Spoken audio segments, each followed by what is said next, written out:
Саламатсыздарбы, бүгүн мен сиздерге пісіп тұрған гречканы қалдырмау үшін осыдан котлет жасайын деп отырмын. Ол үшін бізге картоп керек. Осындай шамада картопты, соны кішкентай үккіштен өткіземін. Сосын дос бұрыш керек.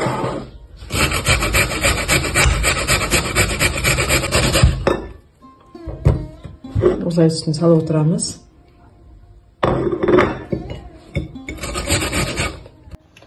Үккіштен өткізіп болды картошкамызды, оның үстіне кішкентай ғана тұз саламыз. Өйткені бізде гречка тұзы бар.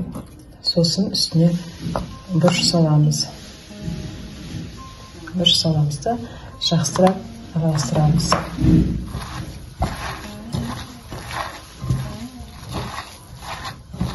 Араластырамыз жақсылап.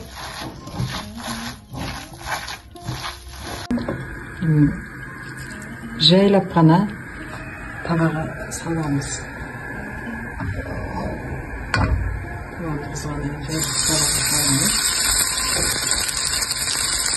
Жайлап кейін екеуі бұл ішінде ұн қосылмағандықтан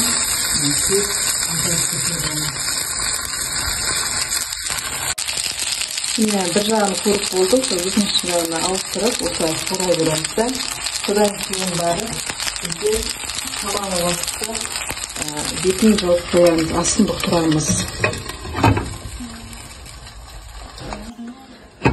Уақытымыз болды, енді осылай қылып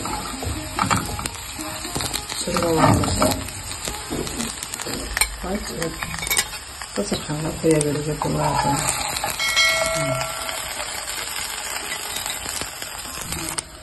Менің каналыма тіркеліп, лайк басып, комментарий жазып кетіңіздер.